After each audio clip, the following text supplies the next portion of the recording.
I've spent years watching Donald Trump make catastrophic decisions, but none stand out like his threat against Canada over potash. This may be the clearest, most absurd example of his economic illiteracy I've ever witnessed. And trust me, I say this as someone who has had an intimate view of his thought process. You see, when Trump threatened tariffs on Canadian potash, it wasn't just a simple trade skirmish, it was economic self-sabotage. Potash, a critical mineral needed to grow crops, is an essential nutrient that America's agricultural industry relies on. Yet Trump, who claims to champion American farmers, was threatening to destroy the very supply chain they depend on to survive. Let that sink in. In one ill-informed tweet, Trump didn't just threaten another foreign country. He threatened to make life harder for American farmers, the very base that put him in office. But don't take my word for it. Let me walk you through exactly what happened. Because the version you're getting from Fox News and the MAGA echo chamber is an absolute distortion of reality. The issue here isn't just another trade dispute, it's a catastrophic misunderstanding of basic economics that could have far-reaching consequences. Trump's threat to impose tariffs on Canadian potash wasn't a clever negotiation tactic, it was a reckless gamble that could have crippled America's agricultural sector. Here's why it matters. Potash is an essential nutrient for crops. It's not something you can replace with American ingenuity, as Trump might suggest. It's basic biology. Without potash, crops fail. And guess where the United States gets 90% of its potash? Canada. This isn't a market with alternatives, it's a choke point. By threatening tariffs, Trump wasn't just taking on Canada, he was threatening to tax American farmers. He was endangering the supply chain that keeps agriculture in the U.S. afloat. And that's the core of the problem. Trump failed to understand the fundamentals of supply and demand. He thought he could bully Canada into submission, but instead, he made America's dependence on Canadian resources painfully clear. Let me show you what happened next, because the real story is far from what you heard on Fox News. To understand why Trump's threat was so damaging, you need to grasp the historical context of American agriculture and its reliance on Canadian potash. Potash is a key ingredient in fertilizers that farmers use to grow their crops. Without it, the very foundation of our food supply chain would crumble. For decades, American farmers have depended on Canada's vast potash reserves, particularly those found in Saskatchewan. These deposits are not something the U.S. can replicate. The United States simply doesn't have the geological resources needed to produce enough potash at scale. This wasn't a policy issue that could be solved with tax cuts or deregulation. It's a matter of geography and natural resources. When Trump threatened to impose tariffs, he was playing a high-stakes game without understanding the rules. The markets, however, understood immediately. Any disruption in the supply of potash would send prices soaring. And that's exactly what happened. This wasn't just a foreign policy misstep, it was a direct attack on the livelihood of American farmers. The moment Trump made his threat, the markets reacted swiftly. Potash prices spiked almost immediately. No hearings, no negotiations, just a rapid escalation. Why? Because commodity traders know that when you disrupt the supply of something essential, prices don't just increase, they skyrocket. Within minutes of Trump's announcement, American farmers found themselves facing a crushing reality. Fertilizer prices surged by as much as 20, 30, even 40% in some cases. And this wasn't just a temporary hiccup. This wasn't something farmers could brush off or absorb into their bottom line. These price hikes came at the worst possible time, right before the planting season, when farmers are already deeply in debt from borrowing to buy seeds, fuel, and other essential supplies. So, while Trump's trade threat may have been aimed at Canada, it was American farmers who paid the price. And they weren't the only ones. Trump's own voters, the very people who put him in office, were the ones left holding the bag. But it didn't stop there. Let me show you how this crisis escalated further. What Trump didn't grasp, what he still doesn't understand, is the hidden mechanism behind the potash supply chain. This wasn't just about a political spat with Canada. This was about the very structure of American agriculture, a system deeply integrated with Canada's resources. Potash is inelastic. It's not something you can easily replace. No amount of American ingenuity can suddenly create a domestic supply of potash to meet the demand. And here's the kicker. Farmers are already operating on razor-thin margins. When prices spike for something as essential as fertilizer, it's not just an inconvenience, it's a crisis that can wipe out an entire season's profits. But Trump, in his infinite ignorance, thought tariffs were a weapon to use against Canada.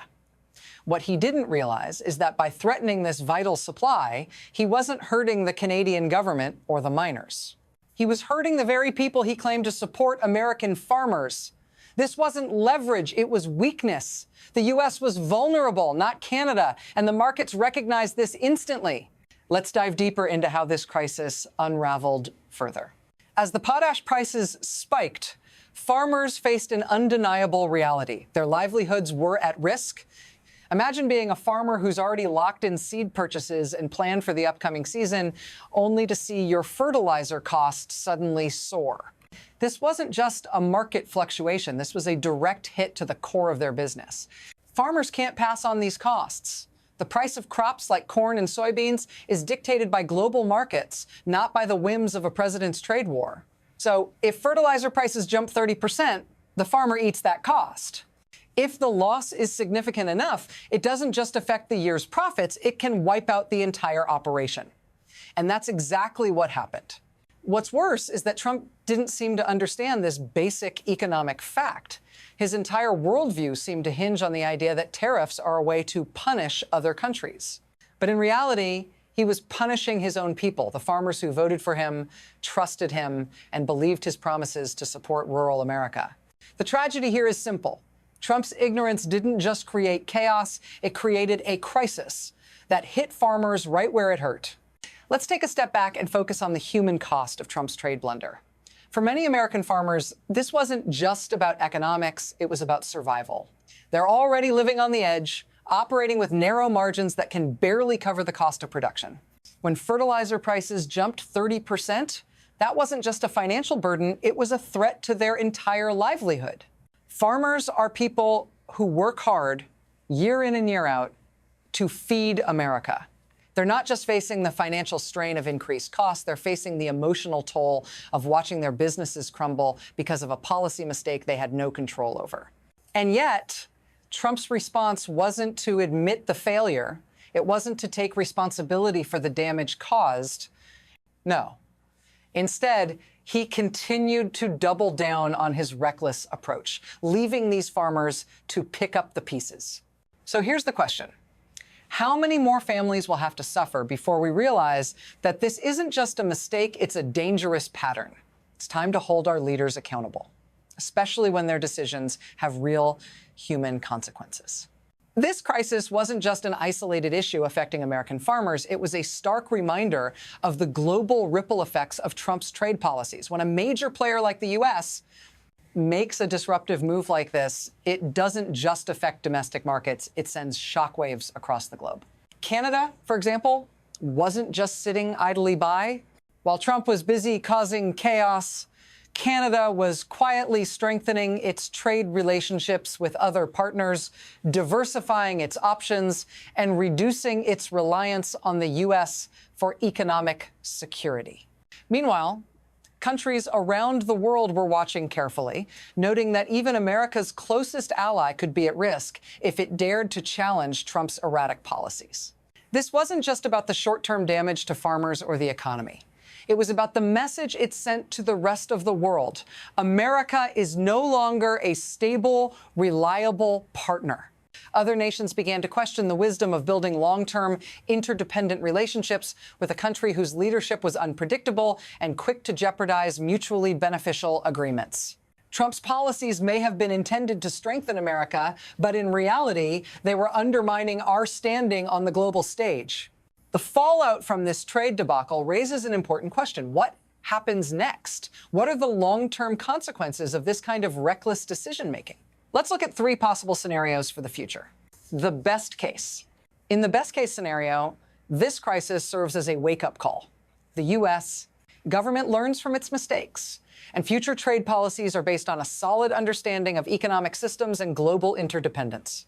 Farmers are given the support they need, trade relations are stabilized, and the U.S. regains its position as a reliable partner in the global economy. The middle ground. In a more likely scenario, the chaos continues. Trump's administration, or future administrations, may learn to manage trade with more caution, but the damage to U.S. credibility and supply chains will take years to repair. Farmers may see incremental improvements, but the overall stability of U.S. agriculture remains uncertain, and America's role in global trade is weakened. The worst case sees this as just one of many similar trade disasters. With no real understanding of the complex global economy, the U.S. continues to alienate key partners. American agriculture continues to struggle, global markets become increasingly fragmented, and U.S. farmers face even higher costs and less stability. The credibility of the U.S. government and international trade collapses, leading to long-term economic isolation. The stakes couldn't be higher. The potash crisis, while seemingly just another trade issue, reveals the deep flaws in Trump's approach to governance. It's not just about the economics, it's about how a lack of understanding can cause widespread harm. Trump's impulsive decisions, driven by ego and ignorance, directly impacted the very people who trusted him most, American farmers. This incident is a microcosm of what's wrong with Trump's leadership style. Decisions made without regard for consequences, driven by bluster rather than informed strategy. It's the kind of leadership that creates chaos for short-term headlines, but fails to deliver sustainable solutions for long-term challenges. But this isn't just about Trump, it's about the future. We can't afford to repeat these mistakes. We need leaders who understand the complexities of global trade, who value stability and credibility over bravado and political theater. The question we must ask ourselves is this: will we continue to tolerate a leadership style that causes more harm than good? It's time to learn from the past, hold our leaders accountable, and demand better for our farmers, for our economy, and for our future.